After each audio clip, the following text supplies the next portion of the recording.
हरे कृष्णा मेरे प्रिय भक्तों।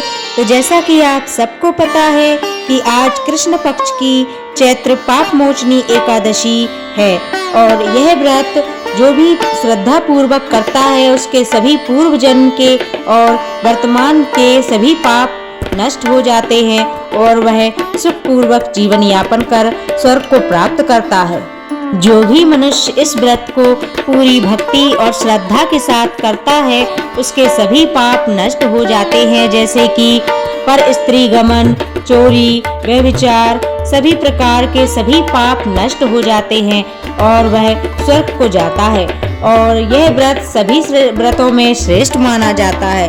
यह चैत्र माह के कृष्ण पक्ष में आती है। आइए हम पाप मोचनी एकादशी जो सभी पापों को नष्ट करने वाली है इसकी कथा का श्रवण करते हैं और अपने तन और मन को पावन और पवित्र करते हैं। चैत्र मास के कृष्ण पक्ष की पाप मोचनी एकादशी व्रत कथा। श्री कृष्ण जी बोले, हे धर्म पुत्र, चैत्र मास के कृष्ण पक्ष की एकादशी का नाम पाप मोचनी अथवा पापों को नाश करने वाली एकादशी है अथवा पापों को भस्म करने वाली है। इसका महात्म्य एक दिन लोमस ऋषि से राजा मानधाता ने पूछा था।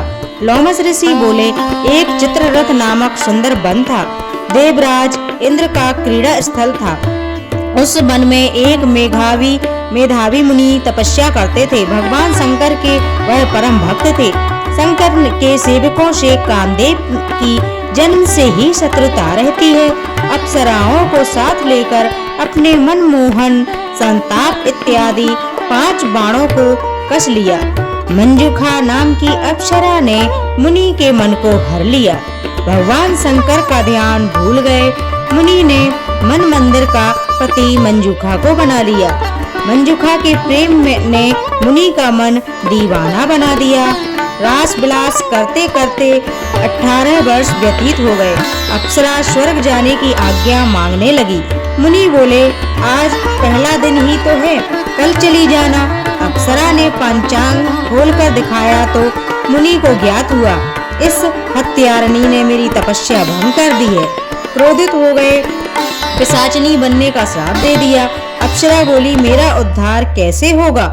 मुनि बोले, पाप मोचनी एकादशी के प्रभाव से तुम्हें फिर से दिव्य शरीर प्राप्त होगा।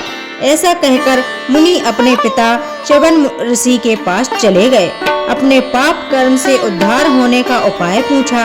पिता ने भी पाप मोचनी एकादशी का व्रत करने को कहा। अतः मुनि तथा मंजूषा दोनों ही इस व्रत के प्रभाव से पापों से छूट गए। फलाहार इस दिन चिरौंजी का सागार लिया जाता है। तो यह थी चैत्र मास के कृष्ण पक्ष की पाप मोचनी एकादशी की व्रत कथा और मुझे पूरी उम्मीद है आपने बहुत ही श्रद्धा के साथ इस कथा का श्रवण किया होगा। तो भक्तों, आइए अब जानते हैं इस व्रत का पालन किस तरह से करना चाहिए और कब करना है।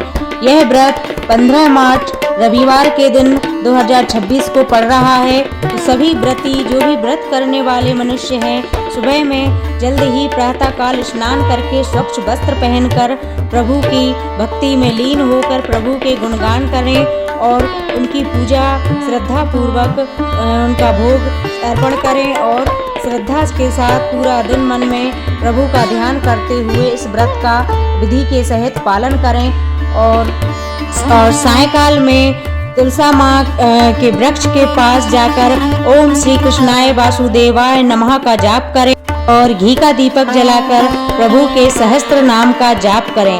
अगर आपको यह कथा अच्छी लगी हो भक्तों तो प्लीज़ मेरे चैनल को सब्सक्राइब करें और कमेंट करके ज़रूर बताएं कि आपको मेरे भजन और मेरी जो कथाएं हैं वो कैसी लगती हैं। तो जय श्री शिवाय नमस्तुभ्यम। जय श्री हरि। ओम नमो भगवते वासुदेवाय नमः।